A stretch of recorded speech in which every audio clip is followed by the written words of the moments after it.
Profesi kependidikan. Pentingnya peran guru dalam kegiatan belajar mengajar di Sekolah SMP Negeri 7 Kota Gorontalo.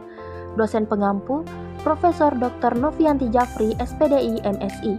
Disusun oleh Maulidiawati dengan NIM 34142310. Pendahuluan.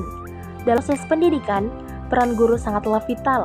Mereka bukan hanya sebagai penyampai materi, tetapi juga sebagai pembimbing, motivator, dan inspirator bagi siswanya. Di tengah perkembangan teknologi informasi dan komunikasi yang pesat. Pendahuluan. Dalam proses pendidikan, peran guru sangatlah vital. Mereka bukan hanya sebagai penyampai materi, tetapi juga sebagai pembimbing, motivator, dan inspirator bagi siswanya. Di tengah perkembangan teknologi informasi dan komunikasi yang pesat, tantangan dalam dunia pendidikan semakin kompleks. Peran guru menjadi kunci dalam mengadaptasi metode pembelajaran yang sesuai dengan kebutuhan generasi muda saat ini. Guru memiliki tanggung jawab untuk menciptakan lingkungan belajar yang kondusif, di mana siswa merasa aman dan termotivasi untuk belajar. Selain itu, guru juga berperan dalam menumbuhkan nilai-nilai moral dan sosial di antara siswa-siswinya, yang sangat penting dalam pembentukan karakter bangsa. Dengan pendekatan yang tepat, guru dapat membantu siswa mengembangkan keterampilan berpikir kritis, kreatif, dan kolaboratif. Nah, dalam konteks ini, sangat penting untuk kita memahami berbagai dimensi peran guru dalam proses belajar mengajar. Rumusan masalah. 1. Bagaimana sih cara Bapak Ibu guru dalam merancang rencana pembelajaran yang efektif demi kelancaran belajar dan mengajar di dalam kelas? Yang kedua, apakah Bapak Ibu mempunyai strategi tertentu dalam melakukan kegiatan mengajar di dalam kelas agar dapat membuat siswa-siswi cepat dalam memahami apa yang dijelaskan oleh guru? Nah, yang ketiga, bagaimana sih cara guru dalam mengidentifikasi potensi dan bakat masing-masing siswanya? Yang keempat, apakah ada cara tertentu dari seorang guru dalam menasihati seorang siswa yang bandel di dalam kelas? Yang kelima, apakah ada cara tertentu seorang guru dalam mengevaluasi seorang siswa setelah kegiatan belajar dan mengajar di dalam kelas? Jelaskan. Baiklah, langsung saja kita masuk ke dalam pembahasan yang penting tentang peran guru, tantangan yang dihadapi, dan strategi yang dapat digunakan untuk meningkatkan efektivitas dalam kegiatan pengajaran. Nah, langsung saja kita masuk ke dalam pembahasan pertama, yaitu tentang kegiatan belajar mengajar. Nah, seorang guru harus menyediakan rencana pembelajaran. Biasanya seorang guru menggunakan satu buah metode dan harus mengetahui kebutuhan pembelajaran yang sesuai agar siswa mau dan memiliki minat untuk mengikuti kegiatan belajar mengajar di dalam kelas.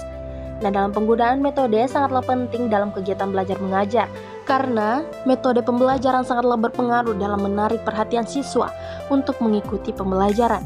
Biasanya metode yang dilakukan oleh guru-guru di sana adalah dengan menyediakan media belajar yang menarik, seperti penggunaan PowerPoint bergambar dalam pembelajaran, guna menarik perhatian murid-muridnya, dan juga dapat menambah minat belajar siswa serta dapat membangun pikiran kritis siswanya.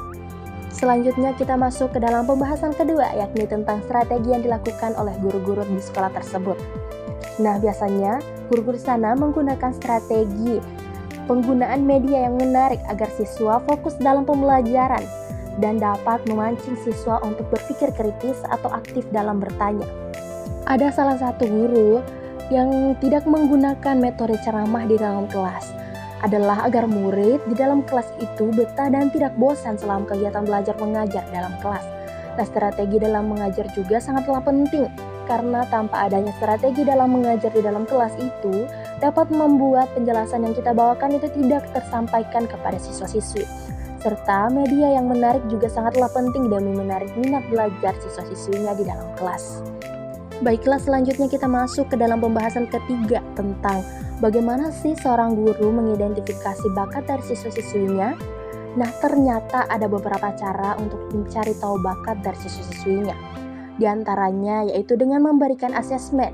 Jadi, melalui kegiatan asesmen itu, guru dapat mengetahui minat dan bakat dari siswa-siswinya.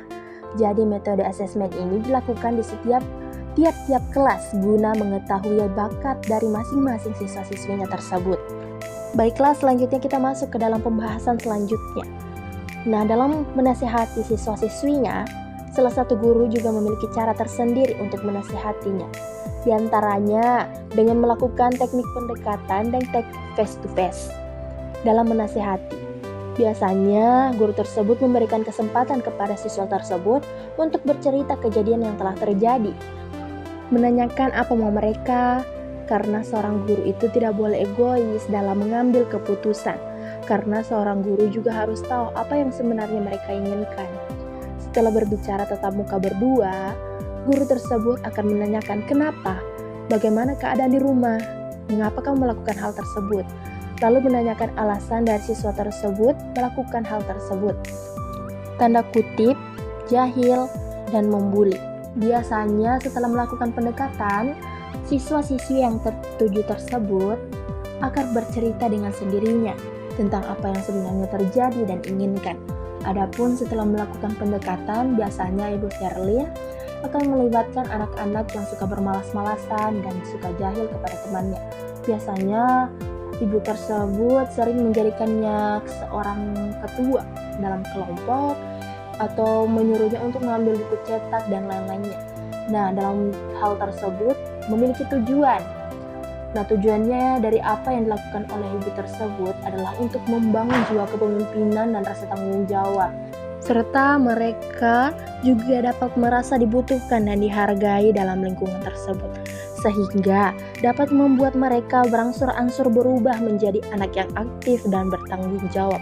Biasanya anak-anak yang sering melakukan hal jahil bahkan membuli itu sebenarnya kurangnya perhatian dan kasih sayang yang dia dapatkan dari orang tuanya, sehingga mereka melakukan hal jahil agar dapat menarik perhatian teman-teman dan guru di sekolah tersebut. Jadi kasih sayang dari seorang orang tua itu sangatlah penting bagi anak-anak dan juga sangat penting untuk pertumbuhan psikologi dari anak tersebut. Selanjutnya kita masuk ke dalam pembahasan terakhir tentang bagaimana sih seorang guru mengevaluasi siswanya setelah belajar mengajar. Nah, adapun cara mengevaluasi setiap siswa yang dilakukan oleh guru tersebut, yaitu setelah menjelaskan materi, biasanya beliau langsung menanyakan kepada siswa-siswinya, apakah mereka sudah paham atau belum paham tentang apa yang dijelaskan oleh guru tersebut.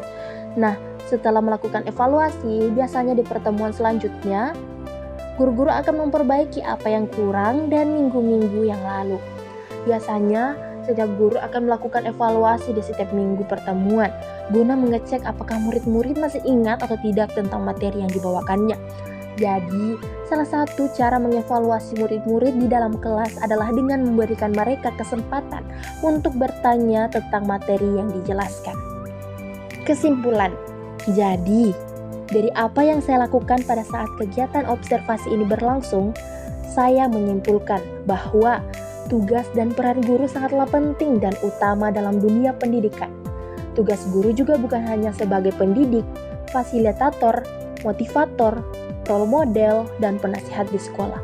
Namun, seorang guru juga mampu menjadi seorang teman, sekaligus sebagai orang tua kedua setelah orang tua kandung mereka. Karena, tanpa adanya peran guru, di dalam dunia pendidikan tidak akan ada penerus bangsa. Saya juga menyimpulkan bahwa rencana dan strategi sebelum mengajar itu sangatlah penting demi kelancaran dan kenyamanan semuanya. Dengan rencana dan strategi yang tepat dapat membuat anak didik menjadi anak yang aktif dan mudah untuk memahami apa yang dijelaskan oleh guru tersebut. Maka dari itu, jadilah seorang pendidik yang profesional demi anak didik yang berkualitas dan berdaya saing.